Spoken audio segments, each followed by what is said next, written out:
Okay, ladies, how you doing today? So I want to do a video about not letting your passion get the best of you.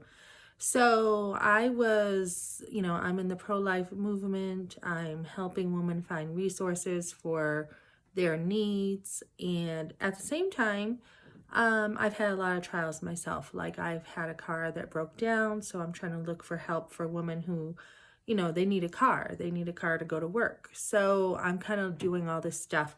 So I had a situation where my fault, okay, this lady was like, she said something about money that really sounded negative to me. Wait a minute, that doesn't sound right. So I called her on it. She called me on the way I said it to her. And we had talked about things yesterday. So when you have things happen in life, you want to be able to talk about it. So I was like, this is where I'm coming from with how I heard something. And she's like, this is where I'm coming from, where this is how I operate. So this woman is very giving, very, very, very giving. And we were talking about how much we are to help women. I tend to feel that women do not have enough help, especially single women when they're pregnant.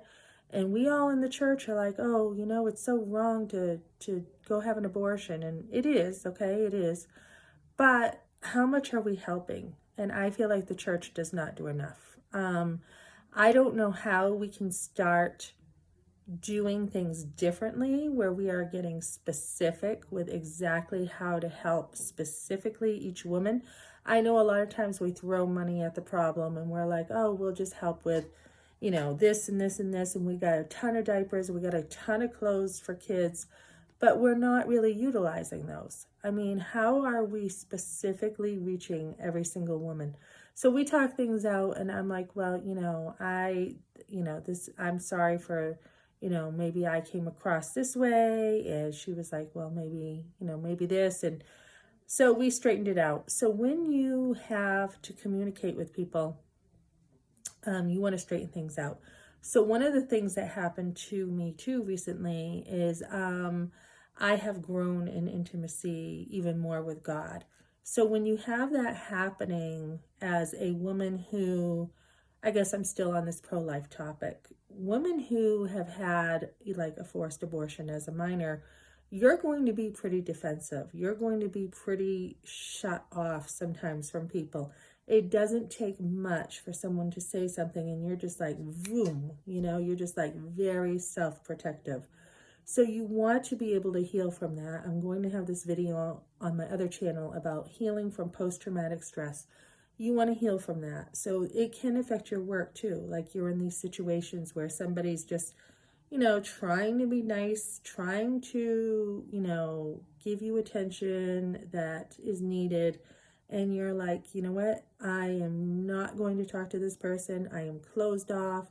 I am going to just kind of, what's the word? Work in my own strength and handle things my own way.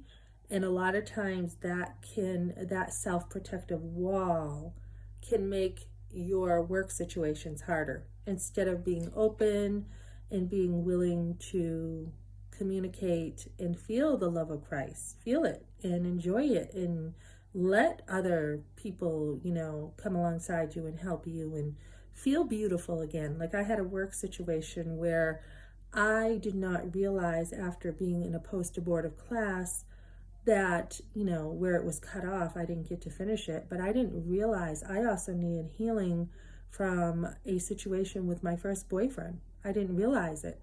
And this guy reminded me so much of my first boyfriend. And, I was very shut off instead of realizing that God was working in this and helping me to heal from that relationship. And a lot of times when we have had, especially as a minor, a forced abortion, the whole relationship is cut off with whoever you were pregnant, whoever your boyfriend was, and there was no healing. There was nothing done about it. So you want to make sure that you are using your passions the right way and you are helping people and making sure they get the help. But when someone has another view and they're like, we just can't afford to help everybody, which is true. I mean, you do have to have a line, but there is a balance between helping people and saying you're not doing enough or you're not doing it specifically for women. So make sure that you are taking care of yourself in every way. And that includes women too who are going into the workforce after dealing with a post-abortive class, and they need the extra care to make sure that they've had enough help to be able to work well with other people, and be able to get the help that they need from healing from that, not just the abortion, but healing from that relationship that wounded them so bad. So that's what I got for you now, ladies. And we do need to do more. I will be calling pregnancy centers, and we need to really get to know women, understand where they're coming from. Churches need to get to know women instead of accusing them of things just because they, had an abortion or they come from the other side of the tracks or whatever. So we need to do a better job helping women. Okay, that's what I got now, guys. Thanks for joining me.